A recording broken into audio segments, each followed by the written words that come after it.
Praise to the lord. ఈరోజు దేవుడు మనకిచ్చినటువంటి వాగ్దానం ఏంటంటే, విలాపవాక్యములు 2వ అధ్యాయము 19వ వచనం. నీ పసిపిల్లల ప్రాణము కొరకు నీ చేతులను ఆయన తట్టు ఎత్తుము. ఆమెన్.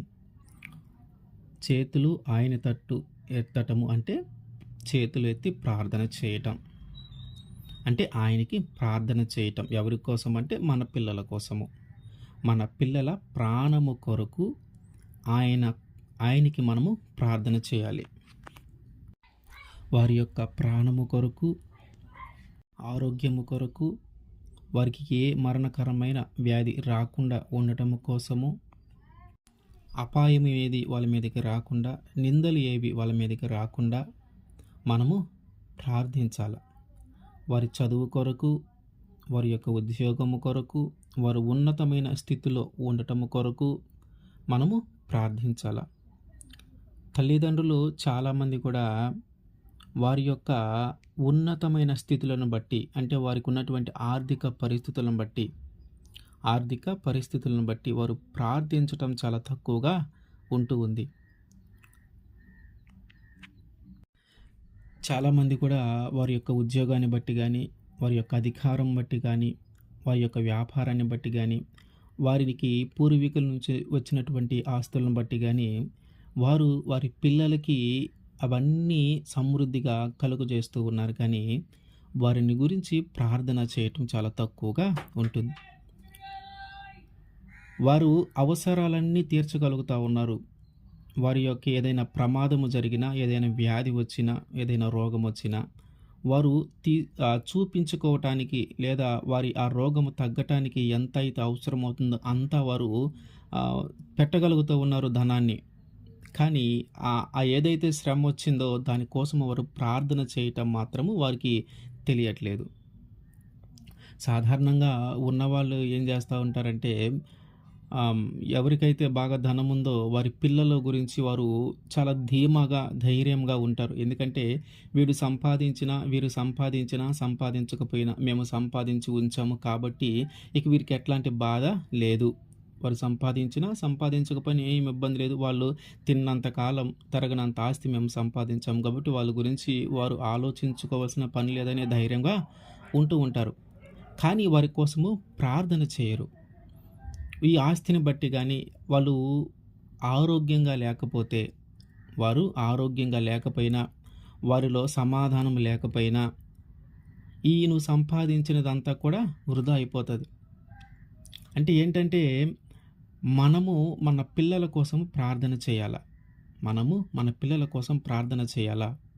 నువ్వు ఎంత ఆస్తి సంపాదించు, ఎంత ధనాన్ని సమకూర్చుకో, వారిని కంటికి రెప్పలా నువ్వు కాపాడుకుంటూ వచ్చినా సరే, వారికి మీకేమి దిగులేదు, మేము అంతా సంపాదించి పెట్టాము, మీరు దాన్ని అనుభవించండి అని చెప్పినా సరే, నువ్వు వారి కోసం కానీ ప్రార్థన చేయలేదంటే ఏ రోజు ఏ ప్రమాదము, ఏ అపాయము వాళ్ళ మీదకు వస్తుందో తెలియదు. నీ ఆస్తి మొత్తం పెట్టినా కూడా దాని నుంచి నువ్వు వారిని కాపాడలేవు. నీ యొక్క ఉద్యోగాన్ని బట్టి వచ్చిన ధనం అంతా కూడా వారి మీద పెట్టినా కాపాడలేవు. నీ వ్యాపారంలో సంపాదించిందంతా పెట్టినా కూడా వారిని నువ్వు కాపాడలేవు. కాపాడగలిగేది దేవుడు. వారి కోసము మనము ప్రార్థన చేయాలి. అదే దేవుడు చెప్తాడు, నీ పసిపిల్లల ప్రాణము కొరకు నువ్వు ప్రార్థన చెయ్యి. వారు జీవితంలో ఎలా ఎదగాలో, వారి భవిష్యత్తు ఏంటో, వారి మీదకి ఏమేమి ప్రమాదాలు రాబోతూ ఉన్నాయో, వారు ఎలాంటి అవమానాలు ఎదుర్కోబోతూ ఉన్నారో, వారి జీవితంలో ఎట్లాంటి కష్టాలు రాబోతూ ఉన్నాయో, వారి జీవితంలో ఎట్లాంటి సంతోషాలు రాబోతూ ఉన్నాయో, వాటన్నిటి కోసం మనం ప్రార్థన చేయాలి. కొంచెం ధనము అంటే పేదవాళ్ళు అంటూ ఉంటారు కదా, ఆ పేదవాళ్ళు అనే పరిస్థితులు ఎవరైతే ఉన్నారో వారు కొంతవరకైనా దేవుడి మీద ఆధారపడతా ఉంటారు. ఎందుకంటే ఇంకా చేసేదేమీ లేక ప్రార్థన చేసేవాళ్ళు ఉన్నారు. నిజంగానే ఆయన మీదే ఆధారపడి ప్రార్థన చేసేవాళ్ళు ఉన్నారు. పిల్లల కోసము తల్లిదండ్రులు ఎంతగా కష్టపడతారంటే, వారి కోసం ఎంతగా శ్రమిస్తారంటే, వారి యొక్క ప్రాణమును సైతము వదిలివేసుకోవటానికి సిద్ధపడుతూ ఉంటారు. ఎందుకంటే పిల్లల మీద తల్లిదండ్రులకు అంత ప్రేమ ఉంటుంది, అంత ఆప్యాయత ఉంటుంది. ఏమి చేసినా వారి కోసమే కదా, ఏమి సంపాదించినా వారి కోసమే కదా, ఏమి కోల్పోయినా వారి కోసమే కదా అని ఒక ప్రేమలో, వారి ఒక త్యాగంలో, వారి ఒక ఆప్యాయతలో ఉంటారు. కానీ మనము గ్రహించాల్సిన విషయం ఏంటంటే, నువ్వు వారి కోసం ఎంత సంపాదించినా, వారి కోసం నువ్వెంత కోల్పోయినా, ఏం చేసినా వాళ్ళ కోసమే కదా అని నువ్వు తిని, తినక సంపాదించిన ఆస్తి లేదా నీ అధికారము, లేదా నీ ఉద్యోగము, లేదా నీ వ్యాపారం ఏదైనా సరే నీ ఉన్నతమైన స్థితిలో నువ్వు ఉండి, వారికేమి దిగులు లేదని నువ్వు ఆలోచించవద్దు. ఎందుకంటే అవన్నీ పోయినా కూడా మనం ఆశ్చర్యపోవాల్సిన పని లేదు. మరి వాటన్నిటిని బట్టి మనము సంపాదించినవన్నీ వారి దగ్గరికి వెళ్ళాలంటే, మనం ఖచ్చితంగా ప్రార్థన చేయాల. వారి ఆరోగ్యం కోసం మనం ప్రార్థన చేయాల. వారి భవిష్యత్తులో ఎలా ఎదగాలి అనే దానికోసం మనం ప్రార్థన చేయాల. వారి మీదకి ఏ అవమానం రాకుండా మనం ప్రార్థన చేయాల. ఏ మరణకరమైన రోగము వారిని సమీపించకుండా ఉండటానికి మనము ప్రార్థన చేయాల. వారి చదువుల కోసం ప్రార్థన చేయాలా, వారి ఉద్యోగం కోసం ప్రార్థన చేయాలా, వారు మంచిగా సెటిల్ కావాలా, ఉన్నతమైన స్థితిలో వాళ్ళు ఉండాలి, అవి మన కళ్ళారా చూడాలా. నా కొడుకు మంచి స్థితిలో ఉండటం, నా కూతురు మంచి స్థితిలో ఉంది అనే విషయం మనం చనిపోకముందే మనము చూడాలా. అప్పుడు మనం సంతోషిస్తూ ఉంటాం. కాబట్టి మన పిల్లల కోసము మనం ఖచ్చితంగా ప్రార్థన చేయాలి. యోబు గ్రంథము 1వ అధ్యాయము 5వ వచనం.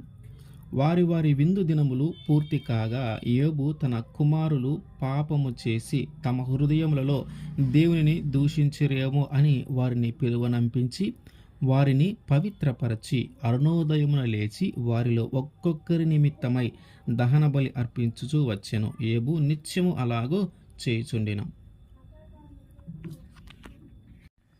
యోబుకి 7 కుమారులు, 3 కుమార్తెలు.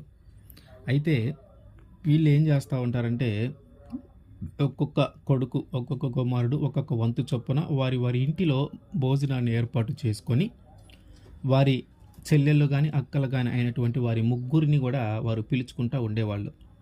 ఈ విధంగా వాళ్ళు ఒక్కొక్క ఇంటిలో భోజనాలు చేసుకొని తింటూ సంతోషంగా గడుపుతూ ఉండేవారు.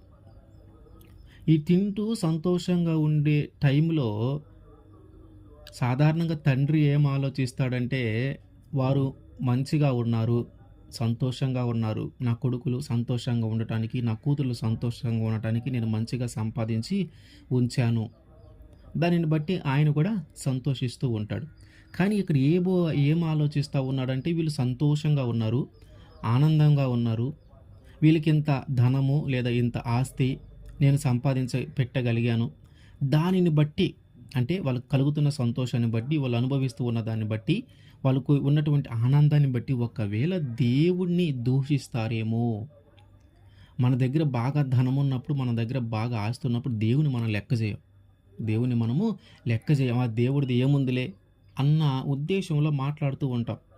అందుకని ఈయన ఏం ఆలోచిస్తూ ఉన్నాడంటే, వారితో పాటు సంతోషించకుండా, వారిని చూసి గర్వపడకుండా, నా కొడుకులు లేదా నా కూతుళ్ళు ఎంత సంతోషించగలుగుతూ ఉన్నారంటే, నేను వాళ్ళ కోసం ఎంతగా ఆస్తిని సమకూర్చానో, వారికి ఎంత ఉన్నతమైన స్థితులు నేను ఏర్పాటు చేసి ఉంచానని అని సంతోషించకుండా ఈయన ఏం ఆలోచిస్తూ ఉన్నాడంటే, వీళ్ళకి ఎంత సంతోషం కలుగుతూ ఉంది, ఇంత ఆనందం కలుగుతూ ఉంది, వీళ్ళు ఇంత బాగున్నారు, ఒకవేళ ఈ సంతోషంలో దేవుణ్ణి ఏమైనా దూషిస్తారేమో, ఈ సంతోషంలో దేవుని ఏమో దూషిస్తారేమో అని ఆలోచించి ఏం చేశాడంటే, అరుణోదయమున వేకువజామునే లేచి వారందరి కోసం ప్రార్థన చేయటం దహన బలి అర్పించటం అంటే ఆ రోజుల్లో వారి యొక్క పాపాన్ని కడిగివేయటానికి చేసే పని. వారి పాపాన్ని కడిగివేయటానికి చేసే పని ఇప్పుడు మనం ప్రార్థన అంటాం. వాళ్ళందరి కోసం ఏం చేస్తూ ఉన్నాడు? ప్రార్థన చేస్తూ ఉన్నాడు. ఎలా చేస్తూ ఉన్నాడు? మళ్ళీ ఒక్కొక్కరి కోసము ఒక్కొక్క పేరు ఎత్తి ప్రార్థన చేస్తూ ఉన్నాడు.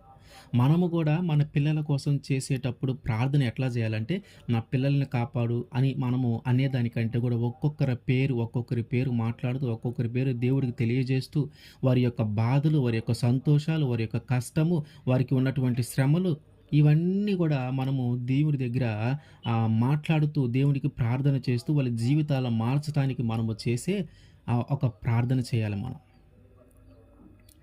ఏబేమన్నా తక్కువగా కలిగి ఉన్నవాడా అంటే, ఏబు అంత తక్కువగా ఉన్నవాడేమీ కాదు.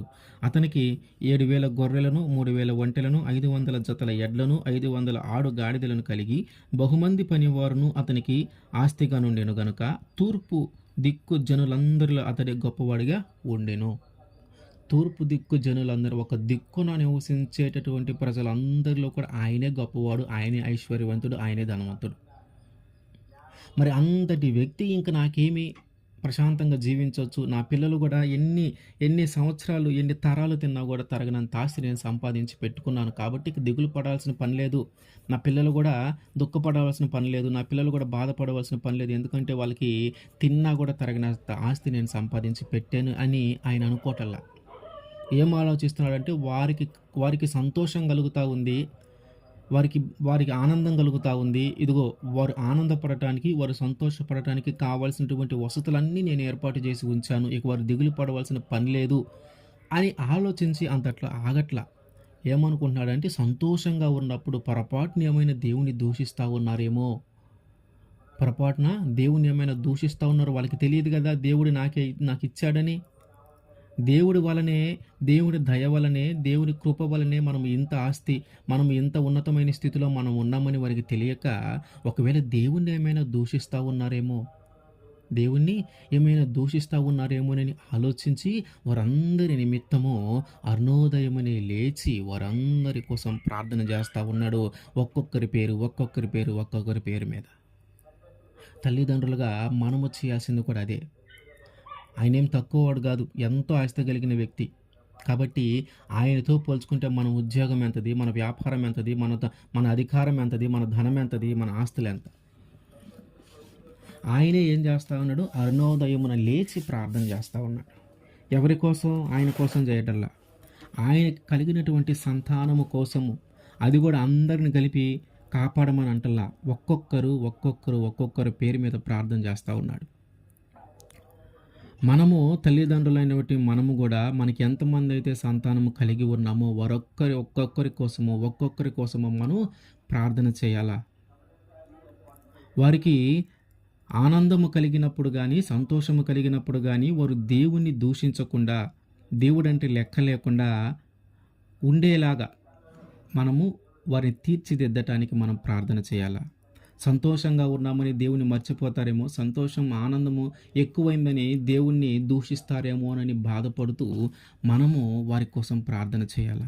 ఒకవేళ మన పిల్లలకి ఏదైనా నష్టం వచ్చింది, లేదా ఒక దుఃఖం వచ్చింది, ఒక వ్యాధి వచ్చింది, ఒక బాధ వచ్చింది, దానిని బట్టి కూడా దేవుణ్ణి వారు దూషించకుండా ఉండేలాగా మనం ప్రార్థన చేయాలి. అంటే వారి దుఃఖములోను, వారి సంతోషంలోను వారిని దేవుని దూషించకుండా, వారి దుఃఖములోను, వారి సంతోషంలోను రెండిటిలోనూ వారు దేవుని దూషించకుండా ఉండేలాగా మనం ప్రార్థన చేయాలి. ఒకవేళ వాళ్ళు పొరపాటున ఏమైనా దేవుడు లేడని కానీ, దేవుడు ఉంటే మాకు ఇట్లా ఎందుకు జరుగుతుందని కానీ, ఇట్లా ఏదైనా ఆలోచిస్తారేమో ముందుగానే మనం ఆలోచించి, ముందుగానే మనం ప్రార్థన చేయాలి వారి కోసం.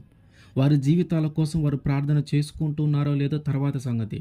నీకు పుట్టినటువంటి సంతానం గురించి, నీ కుమారుల గురించి కానీ, నీ కుమార్తెల గురించి కానీ మనము ప్రార్థన చేయాలా. వారికి కలిగినటువంటి సంతోషాన్ని బట్టి, వారికి కలిగినటువంటి ఆనందాన్ని బట్టి వారు దేవుణ్ణి ఏమైనా దూషిస్తూ ఉంటారేమో, దేవుడు అంటే లెక్కలేని తనంగా ఉంటారేమో మనం ప్రార్థన చేయాలా. వారికి కలిగినటువంటి దుఃఖము కానీ, వాళ్ళకి కలిగినటువంటి వ్యాధి కానీ, వాళ్ళకి వచ్చినటువంటి బాధలు కానీ, వాటన్నిటిని బట్టి ఒకవేళ దేవునికి దూరం అవుతారేమో, దేవుని మీద తిరుగుబాటు చేస్తారేమో, దేవునికి వ్యతిరేకంగా జీవిస్తారేమో, వీటన్నిటిని బట్టి మనం ప్రార్థన చేయాలా. దేవుడే చెప్తా ఉన్నాడు, నీ పసిపిల్లల ప్రాణము కొరకు నువ్వు ప్రార్థించు. నీ పిల్లలు ఉన్నతమైన జీవితం జీవించడం కోసం నువ్వు ప్రార్థన చేయాలా. వారు మంచిగా సెటిల్ అవ్వ కోసం నువ్వు ప్రార్థన చేయాలా. వారి మీదకి రాబోతున్నటువంటి ప్రమాదం నుంచి తప్పించడానికి, వారి మీదకి రాబోతున్నటువంటి నిందల నుంచి తప్పించడానికి, వారి మీద రాబోతున్నటువంటి అపాయం నుంచి తప్పించడానికి మనము ప్రార్థన చేయాలా.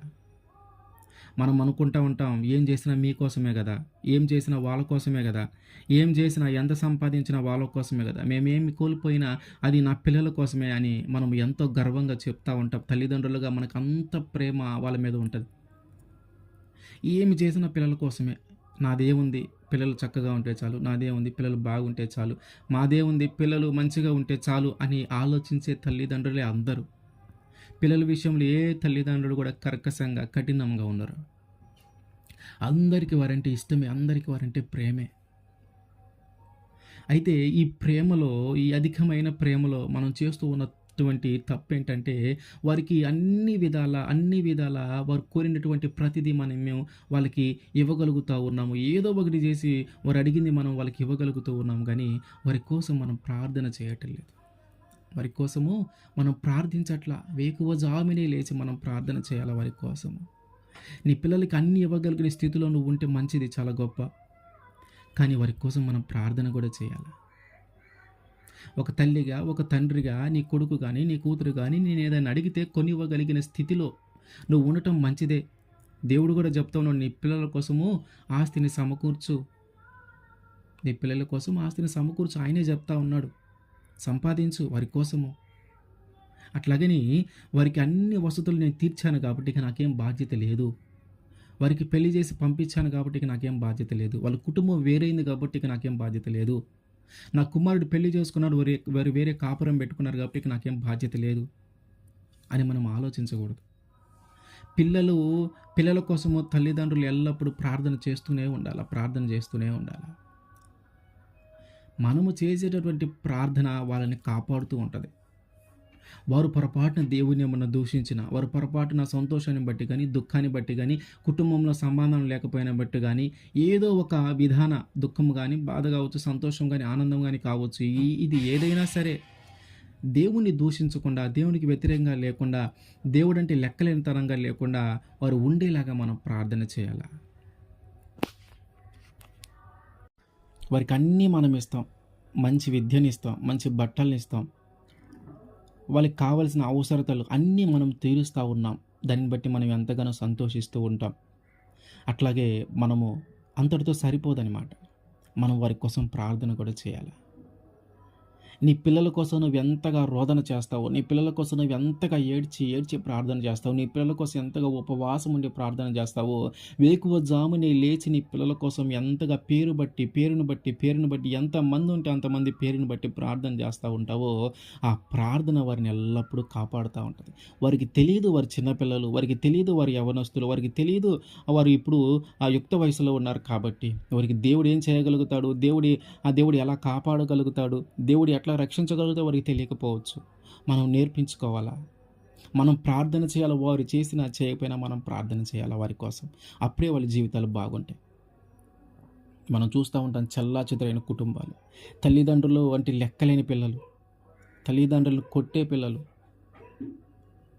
వ్యక్తిగతంగా తల్లిదండ్రులుగా మన యొక్క బాధ్యతలు పిల్లల మీద చాలా ఉంటాయి. ఒక తల్లిగా, ఒక తండ్రిగా నీవు వారికి నెరవేర్చవలసినటువంటి బాధ్యతలు కొన్ని ఉన్నాయి. మన మీద కొన్ని బాధ్యతలు ఉన్నాయి.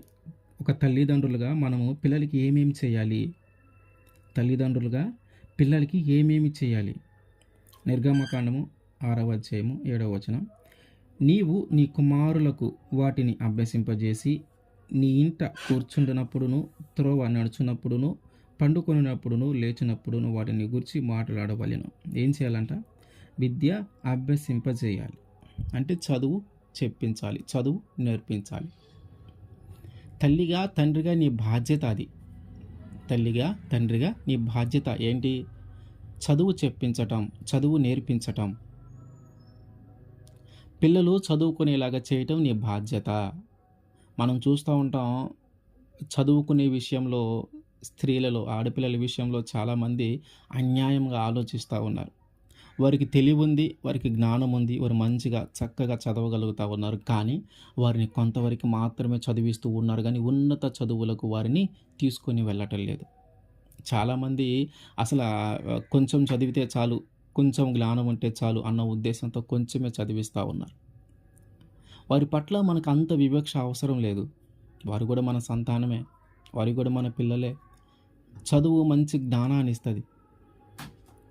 మగపిల్లల విషయంలో కూడా చాలామంది తల్లిదండ్రులు ఏం ఆలోచిస్తూ ఉన్నారంటే, కొంతవరకు చదివిన తర్వాత వాడు ఏదైనా తప్పు చేసినా, తల్లిదండ్రులకు వ్యతిరేకంగా ఉండినా, ఒక టీనేజ్ వయసులో వారు మాట వినని స్థితిలో ఉంటారు తల్లిదండ్రుల మాట. ఆ సమయంలో వాడు ఏదైనా రాంగ్ స్టెప్ వేసి తన చదువుకి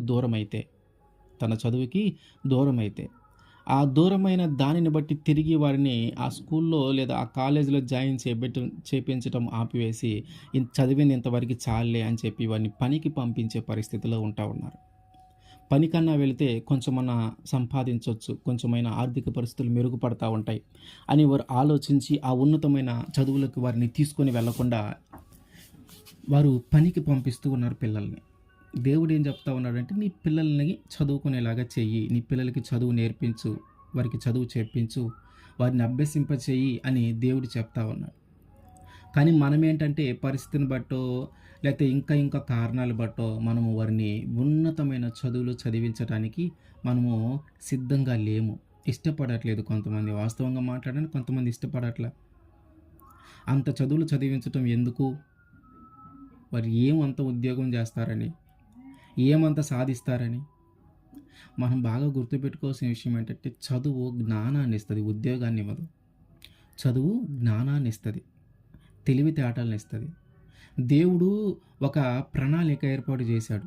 ఇదిగో నువ్వు ఈ పద్ధతిలో వెళ్ళి జ్ఞానాన్ని సంపాదించుకోవాలి అని. ఈ పద్ధతిలో వెళ్ళి జ్ఞానాన్ని సంపాదించుకోవాలి అని దేవుడు ఏర్పాటు చేసినయే.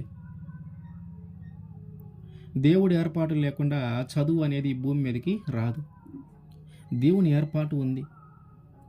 దాని ద్వారా మనిషి జ్ఞానాన్ని పొందుకుంటాడు, తెలివిని పొందుకుంటాడు.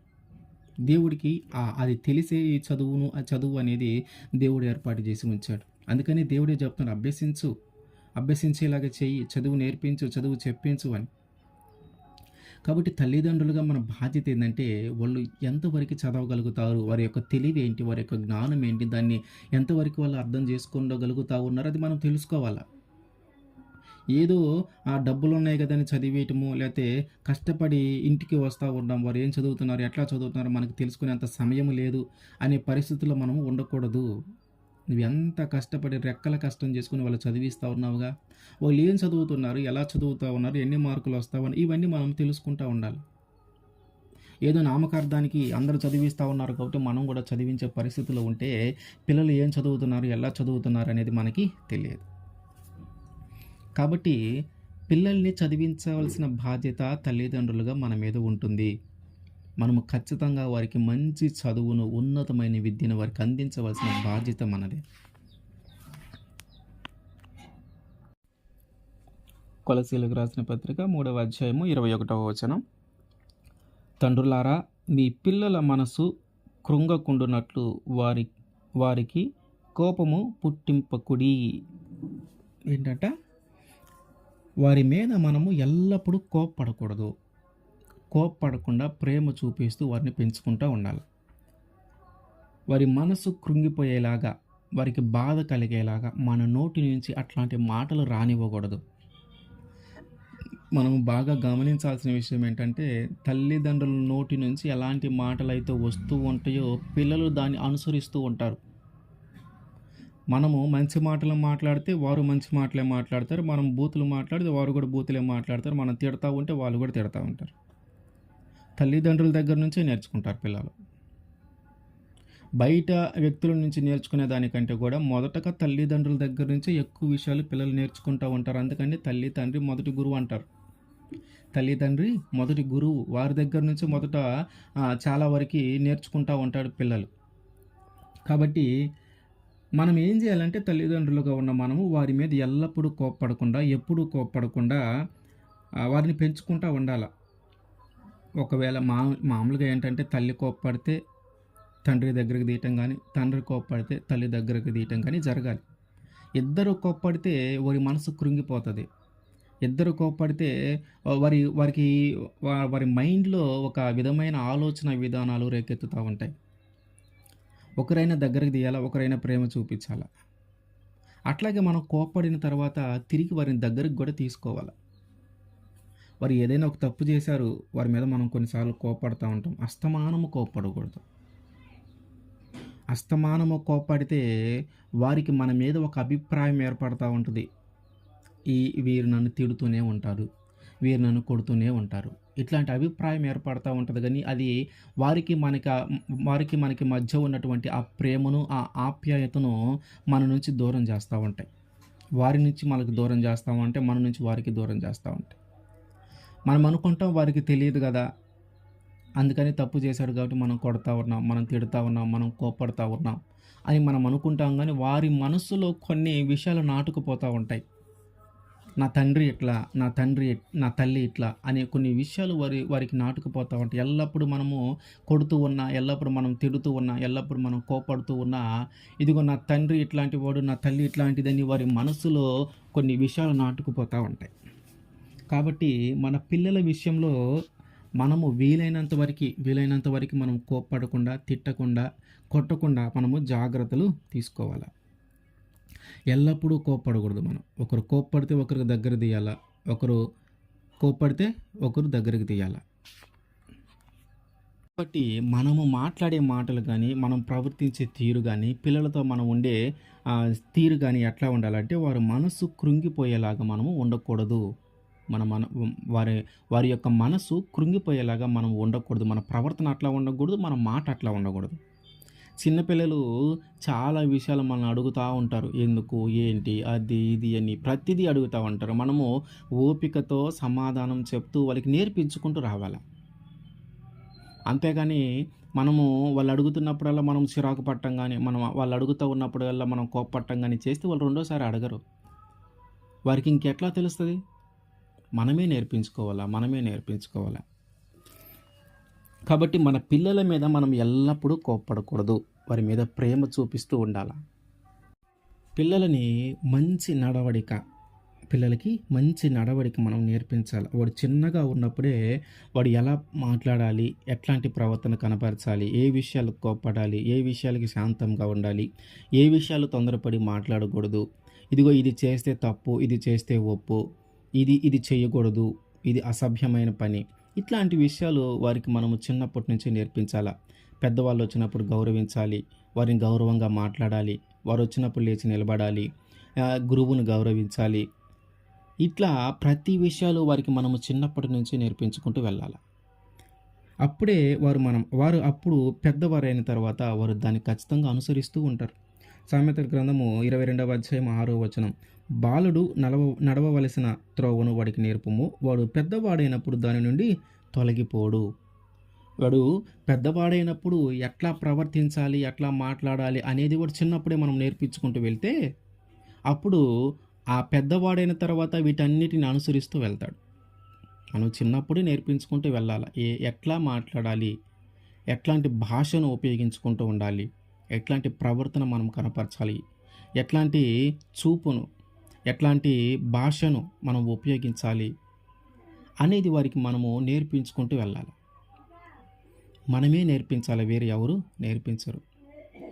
తల్లిదండ్రులుగా మనము వారిని ఎల్లప్పుడూ మన దగ్గరే ఎక్కువ సమయం గడుపుతూ ఉంటారు కాబట్టి ఇది పలానా, ఇది మంచిది, ఇది చెడ్డది, ఇది చేయకూడదు, ఇది చేయొచ్చు, ఇట్లా ఉండకూడదు, ఇట్లా ఉండాలి, సమయానికి తినాలి, తినకపోతే ఎట్లా అవుతుంది, తింటే బలం వస్తుంది. ఇట్లా ప్రతి విషయాలు చిన్న చిన్న విషయాలు కూడా వారికి మనము తెలియజేయాలి.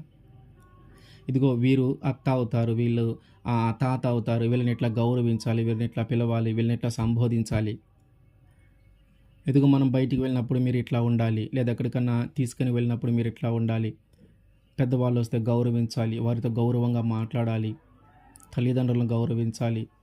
ఇట్లా చాలా విషయాలు వాళ్ళకి తెలియవు. వాళ్ళు చిన్నపిల్లలు, వాళ్ళకి నేర్పించుకుంటూ మనం వెళ్ళాలి. మనం బాగా చదువుకోవాలి, మనం చదువుకుంటే మంచిగా ఉన్నతమైన స్థితిలో మనం ఉంటాము. ఇట్లా వారికి తెలియని విషయాలు ప్రతిదీ మనమే నేర్పించుకుంటూ వెళ్ళాలి. కాబట్టి వారు చిన్నగా ఉన్నప్పుడే వారిని మనము మంచి దారిలో నడిపించుకుంటూ వెళ్తే వాడు ఖచ్చితంగా పెద్దవాడైన తర్వాత దాన్ని అనుసరిస్తూ ఉంటాడు. మనం చూస్తూ ఉంటాం చాలామంది ఇళ్లలో భార్యాభర్తలు తిట్టుకోవటం, కొట్టుకోవటం ఇట్లాంటివి జరుగుతూ ఉంటాయి. అవన్నీ కూడా పిల్లల ముందే జరుగుతూ ఉంటాయి. పిల్లల ముందే తిట్టుకుంటూ ఉంటారు, పిల్లల ముందే కొట్టుకుంటూ ఉంటారు, పిల్లల ముందే బూతులు మాట్లాడుతూ ఉంటారు. ఆ చిన్న పిల్లలు వాటిని నేర్చుకుంటారు అంతే. వాళ్ళు మనల్ని అనుసరిస్తూ ఉంటారు కాబట్టి అవి నేర్చుకుంటారు వాళ్ళు కూడా. వాళ్ళు కొంచెం వయసు పెరిగే కొద్దీ తల్లిదండ్రులంటే ఒక రకమైన అభిప్రాయం ఏర్పడతా ఉంటుంది. వారు తిట్టుకోవటం, కొట్టుకోవటం, వారు మాట్లాడే మాటలు ఒకరినొకరు దూషించుకోవటం ఇట్లాంటివన్నీ చూసినప్పుడు వారు మానసికంగా చాలా ఇబ్బందులకు గురవుతూ ఉంటారు. వారికి సంతోషం ఉండదు, ఆనందం ఉండదు. ఇంటికొస్తే ఈ తల్లిదండ్రులు తిట్టుకునేది, వాళ్ళు ఒకరినొకరు దూషించుకునేది, వారు మాట్లాడుకునే ఇవన్నీ వినిన తర్వాత వారికి మనస్సులో ఒక అభిప్రాయం ఏర్పడతా ఉంటది. అమ్మో! ఈళ్ళు ఇట్లా ఉంటది, తల్లిదండ్రులు ఇట్లా ఉంటారు, వాళ్ళెప్పుడు నాతో ప్రేమగా మాట్లాడరు, వాళ్ళని వాళ్ళే తిట్టుకుంటా ఉంటారు, మాతో సమయము గడపరు. మాతో సమయం గడపకుండా వారిని వారే తిట్టుకోవటానికి, వారిని వారు దూషించుకోవటానికి వారి సమయం అంతా కేటాయిస్తూ ఉన్నారు. మాతో ప్రేమగా, ఆప్యాయతగా, లాలనగా వారు మాతో మాట్లాడరు అనే అభిప్రాయం వల్ల ఏర్పడతా ఉంటది. దాన్ని బట్టి వాళ్ళకేంటంటే మనసులో ఒక మానసిక వ్యాధి లాంటిది ఒకటి తయారవుతా ఉంటది. ఎక్కువ కాలం అది గడుస్తా ఉంటే. పిల్లలు ఇంటికి రావాలన్నా భయపడతా ఉంటారు. పిల్లలు తల్లిదండ్రులతో మాట్లాడటానికి ఇంక ఇష్టపడకుండా ఉంటారనమాట. కొంత సమయం పోతే మనం ఎంత ప్రేమ చూపించినా కూడా వారికి అర్థం కాదు. కాబట్టి తల్లిదండ్రులు ఏం చేయాలంటే పిల్లల ముందు మనము చాలా మంచిగా జాగ్రత్తగా ఉండాలా. మంచి మాటలు మాట్లాడాలా. మంచి ప్రవర్తనను కనపరచాలా. మనకి భార్యాభర్తలకి ఏదైనా గొడవ ఉంటే పిల్లలు లేనప్పుడు మాట్లాడుకోవటం గానీ, ఏదైనా జరగాలి గానీ, పిల్లల ముందు మాత్రం భార్యాభర్తలు ఎప్పుడు కూడా అన్యోన్యంగా జీవించాలా.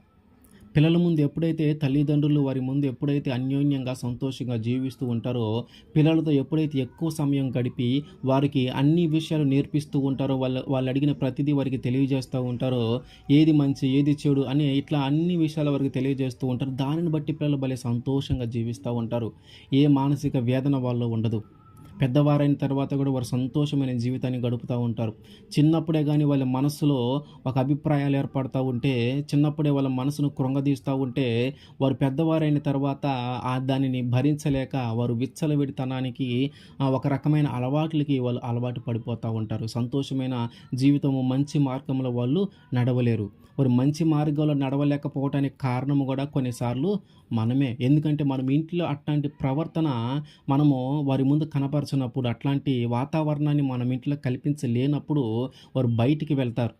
బయటికి వెళ్ళి అనేకమైన అలవాట్లకు వాళ్ళు బానిసలవుతా ఉంటారు. కాబట్టి ఇంటిలో మంచి ఆనందము, ప్రేమ, ఆప్యాయత, సంతోషము, తల్లిదండ్రులు కలిసి ఉండటము, కలిసి మాట్లాడటము, పిల్లలతో ఎక్కువ సమయం గడపటము, వారి అవసరాలను తీర్చటం అన్నీ చేస్తూ ఉంటే వారు మానసికంగా చాలా సంతోషంగా ఉంటారు. కాబట్టి వాడు నడవవలసిన త్రోవను మనం చిన్నప్పుడే నేర్పించుకుంటూ వెళ్ళాలి. 2 కొరింథీ 12వ అధ్యాయము 14వ వచనం.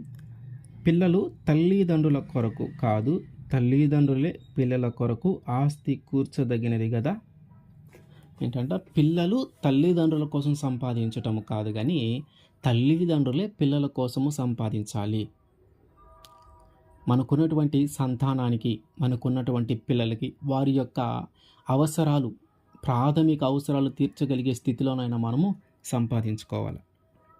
వారి యొక్క ప్రాథమిక అవసరాలు తీర్చలేనప్పుడు, వారి యొక్క అవసరాలు మనం తీర్చలేనప్పుడు వారి యొక్క ప్రవర్తన చాలా మారుతూ ఉంటుంది. వాళ్ళ యొక్క ఆలోచన విధానం చాలా మారుతూ ఉంటుంది. ఆ ధనము కోసము, ఆ డబ్బు కోసము వారు సంపాదించాలని, ఎందుకంటే ఇంటిలో మనం సరైన పరిస్థితులు, సరైన ఆర్థిక వనరులు మనము ఇంటిలో కల్పించలేనప్పుడు వారు ఏం చేస్తారంటే బయటికి వెళ్ళి సంపాదించాలనే ఆలోచన కలుగుతూ ఉంటుంది. వారు చిన్నపిల్లలు, వారు యుక్త వయసులో ఉన్నటువంటి వారు తొందరపడి ఏదైనా తప్పు చేసైనా సంపాదించుకుంటూ ఉంటారు. ఎందుకంటే వాళ్ళ అవసరాలు తీరాలి. కాబట్టి వారు చెడ్డ మార్గంలోనికి వెళ్లకుండా ఉండాలంటే వారి కోసము ముందుగానే మనము సంపాదించాలా. మనము సంపాదించి పెట్టడం కూడా మన బాధ్యతే. మనకున్నటువంటి పిల్లలని, మనకు కలిగినటువంటి సంతానాన్ని చక్కగా చూసుకోవటానికి, వారికి విద్యాబుద్ధులు నేర్పించడానికి, వారికి ఒక మంచి దుస్తులు కానీ, సమాజంలో వాళ్ళకంటూ ఒక గౌరవం కల్పించడానికి మనము వారి కోసము సంపాదించాలి. వారి కోసం పొదుపు చేయాలి. సంపాదించినట్టు ఖర్చు పెట్టుకోకుండా వారి కోసం మనం పొదుపు చేయాలి. వారి కోసం మనము కొంత ఆస్తిని లేదా కొంత ధనాన్ని వారి కోసం మనం ఏర్పాటు చేసి ఉంచాలి. అది మన బాధ్యత. మనం చూస్తూ ఉంటాం చాలామంది తల్లిదండ్రులని, నువ్వు మాకేమి ఇచ్చావు. పిల్లలు తల్లిదండ్రులను అడుగుతూ ఉంటారు, నువ్వు మాకేమి ఇచ్చావని. అది బాగా పేదరికంలో ఉన్న తల్లిదండ్రులు వాళ్ళని పెంచటమే కష్టమైన పరిస్థితుల్లో వాళ్ళు చెప్పే సమాధానం ఏంటి, ఆ రోజుల్లో మేము మిమ్మల్ని ఆహారం పెట్టడానికి మాకు సరిపోయిందయ్యా అని. కానీ ఆ రోజుల్లో అది గొప్పదే. కానీ ఈ రోజుల్లో ఇప్పుడున్న పరిస్థితుల్లో ఖచ్చితంగా నువ్వు వారి కోసం ఎంతో కొంత పొదుపు చేయాలా. వారి కోసము ఎంతో కొంత పొదుపు చేయాలా. అది మన బాధ్యత. వారికి కావాల్సినటువంటి అవసరాలు తీరుస్తూ అట్లాగే వారి కోసము మనం కొంత ధనాన్ని పొదుపు చేసి ఉంచాలి. 1 తిమోతి 3వ అధ్యాయము 4వ వచనం. సంపూర్ణ మాన్యత కలిగి తమ పిల్లలను స్వాధీనపరుచుకొనుచు తన ఇంటి వారిని బాగుగా ఏలువాడనై ఉండవలెను. పిల్లలని స్వాధీనపరుచుకొనొచ్చు అంటే మంచిగా తల్లిదండ్రుల మాట వినేలాగా, సమాజము మాట వినేలాగా, సమాజంలో మంచి జీవించేలాగున వారిని ఏం చేయాలా? కట్టుబాటుతో పెంచాల. మనము స్వాధీనపరుచుకోవటం అంటే ఏంటంటే, వారు మన మాట వినటం. వారు మనల్ని ధిక్కరించి, మనల్ని కాదు అని బయటికి వెళ్ళేలాగా కాకుండా, మనం వారిని స్వాధీనపరుచుకోవటం అంటే, వారు మన ఆధీనంలో ఉండటం. ఎప్పుడైతే తల్లిదండ్రుల మాట వారు వింటారో, ఎప్పుడైతే తల్లిదండ్రులు చెప్పినట్టు చేస్తా ఉంటారో, వారికి సమాజంలో ఒక గౌరవం ఉంటది. సమాజంలో కొన్ని కట్టుబాట్లు ఉంటాయి. వాటన్నిటిని కూడా వారు పాటించటానికి ఒక అవకాశం దొరుకుతుంది. ఎందుకంటే ఏదైనా ఒక చిన్న తప్పు లేదా ఒక చిన్న పొరపాటు లేదా ఒక చిన్న మాట అనినప్పుడు తల్లి గాని, తండ్రి గాని వారిని గద్దిస్తారు. ఇది తప్పు, ఇది చేయకూడదు. మనము సమాజంలోకి వెళ్ళినప్పుడు మనం ఇట్లా జీవించాలా, నలుగురితో మనము జీవించేటప్పుడు మనం ఇట్లాంటి ప్రవర్తన కలిగి ఉండాలా, మనం ఇట్లాంటి మాట కలిగి ఉండాలా, మనం ఇట్లాంటి భాష ఉపయోగించాలా. ఆ సమాజంలో ఉన్నప్పుడు మనం చాలా జాగ్రత్తగా ఉండాలి. ప్రతి ఒక్కళ్ళు మనం గమనిస్తూ ఉంటారు. ఈ విషయాలన్నీ మనం వారికి నేర్పిస్తూ ఉంటాం. విషయాలన్నీ వారికి మనం నేర్పిస్తూ ఉంటాం. వారి కట్టుబాట్లు మన మన సాంప్రదాయము లేదా ఆ ప్రాంతము లేదా ఆ గ్రామంలో కొన్ని కట్టుబాట్లు ఉంటాయి. అవి దేవునికి వ్యతిరేకంగా లేనంత కాలము మనం వాటిని పాటించవచ్చు. దేవునికి వ్యతిరేకంగా లేనప్పుడు. కాబట్టి మనము పిల్లలకి మంచి కట్టుబాట్లు నేర్పించాలి. మనము పిల్లలకి మంచి కట్టుబాట్లు నేర్పించాలి. మన బాధ్యత అది. వారు సమాజంలో ఎలా జీవించాలి, ఎలా జీవించకూడదు, ఎలా ప్రవర్తించాలి, ఎలా ప్రవర్తించకూడదు, ఎట్లాంటి మాటను మాట్లాడాలి, అంటే ఎట్లాంటి భాషను ఉపయోగించాలి, ఎట్లాంటి భాషను ఉపయోగించకూడదు. అంటే ఆ ముఖం తెలియని వారితో గానీ, పెద్దవారితో గానీ మనం ఎట్లా ఉండాలి, వారిని ఎట్లా గౌరవించాలి, ఏదైనా ఊరి కోసం ఏదైనా మంచి పని చేయటము. ఇట్లా మనము వారికి కొన్ని కట్టుబాట్లను నేర్పించాల. ఆ కట్టుబాట్ల ప్రకారమే వారిని మనము పెంచుతూ ఉండాల. మనం అనుకుంటాం మన కుటుంబం గూడా కొన్ని కట్టుబాట్లుంటాయి. మన కుటుంబంలో కూడా పెద్దవాళ్ళు కొన్ని నియమాలు ఏర్పాటు చేస్తా ఉంటారు. ఇదిగో నువ్వెక్కడికైనా వెళ్ళు. 6కి, 7కి ఇంటికి రావాలా, కాలేజీ అయిపోగానే ఇదిగో ఇన్నింటికి రావాలా, ఫ్రెండ్స్‌తో ఉంటే ఇన్నింటికి రావాలా, 9కల్లా అందరూ అన్నం తినాలా. ఇట్లా ఇదిగో ఎవరితో తగాదాలకు వెళ్ళకూడదు, ఎవరితో తొందరపడి దుర్భాషలు ఆడకూడదు, మంచి మాటలు మాట్లాడాలా, కుటుంబంలో ఉన్నప్పుడు అందరూ కలిసి ఉండాలా, ఒకరినొకరు దూషించుకోకూడదు, ఒకరినొకరు తిట్టుకోకూడదు, తల్లిదండ్రులను గౌరవించాలా, సహోదరులను గౌరవించాలా, అక్క చెల్లెలను గౌరవించాలా, అన్నదమ్ములను గౌరవించాలా. ఇట్లా మన కుటుంబంలో కూడా కొన్ని కట్టుబాట్లుంటాయి. వాటన్నిటిని వారు అనుసరించేలాగా చేయవలసిన బాధ్యత మనదే. కాబట్టి తల్లిదండ్రులుగా మన మీద చాలా బాధ్యతలున్నాయి. వారి కోసం మనం ప్రార్థన చేయటం ఎంతో అవసరము. ఎంతో అవసరము. మనము ఉన్నవారమైనా సరే, మనము లేని వారమైనా సరే, మనకి ఎంత ఉన్నా అది ఆయన ఇచ్చిందే. మనం లేమి స్థితిలో ఉన్నా గూడా ఆయన తోడుంటాడు. కాబట్టి మనం ఏ స్థితిలో ఉన్నా, ఎంత ఆర్థిక పరిస్థితుల్లో ఉన్నా, మనము మన పిల్లల కోసం ఖచ్చితంగా ప్రార్థన చేయాలి. వారి ప్రాణము కొరకు, వారి మీదకి రాబోతున్నటువంటి అపాయము కొరకు, వారి మీదకి రాబోతున్నటువంటి అకస్మాత్తుగా కలిగేటటువంటి ప్రమాదము కొరకు మనము ప్రార్థన చేయాలా. వారు సంతోషంలో ఉన్నా, ఆనందంలో ఉన్నా, ఆ సంతోషాన్ని బట్టి గానీ, ఆనందాన్ని బట్టి గానీ వారు దేవుని మర్చిపోతారేమో, వారు దేవుని దూషిస్తారేమో, వాటన్నిటిని బట్టి మనం ఆయన దగ్గర ప్రార్థన చేయాలా. వారందరిని క్షమించమని పేరును బట్టి ప్రార్థన చేయాలా. అట్లాగే వాళ్ళకి కలిగినటువంటి బాధ గానీ, వాళ్ళకి కలిగినటువంటి దుఃఖం బట్టి గానీ, వాళ్ళకి కలిగినటువంటి వ్యాధిని బట్టి గానీ, వారికి కలిగినటువంటి మరణకరమైన పరిస్థితుల నుంచి గానీ, వాటన్నిటిని బట్టి వారు దేవుడి మీద వ్యతిరేకంగా ఉంటారేమో, దేవుడిని ఇష్టపడరేమో, దేవుడి మీద తిరుగుబాటు చేస్తూ ఉంటారేమో, దేవుడే ఉంటే నాకు ఇట్లా ఎందుకు జరుగుతుందని వాళ్ళ ఆలోచన కలిగి దేవుడికి దూరం అవుతారేమో. అట్లాంటి పరిస్థితులన్నిటి నుంచి వాటన్నిటిని మన పిల్లల జీవితంలోకి రాకుండా ఉండటానికి మనము ప్రార్థన చేయాలా. మనం ప్రార్థన చేయాలా.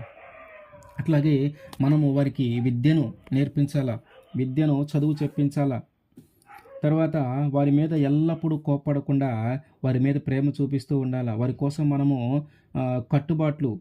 కట్టుబాట్లు పాటించేలాగా మనం చేయాలా. మంచి నడత చిన్నప్పుడుగా ఉన్నప్పుడు వాడికి నేర్పించాలా. వారి కోసము కొంత పొదుపు చేయాలి. తల్లిదండ్రులుగా మన మీద ఉన్నటువంటి బాధ్యతలు ఇవి. ముఖ్యంగా వారి కోసం మనం ప్రార్థన చేయాలా. ప్రార్థనే వాళ్ళని కాపాడుతూ ఉంటుంది.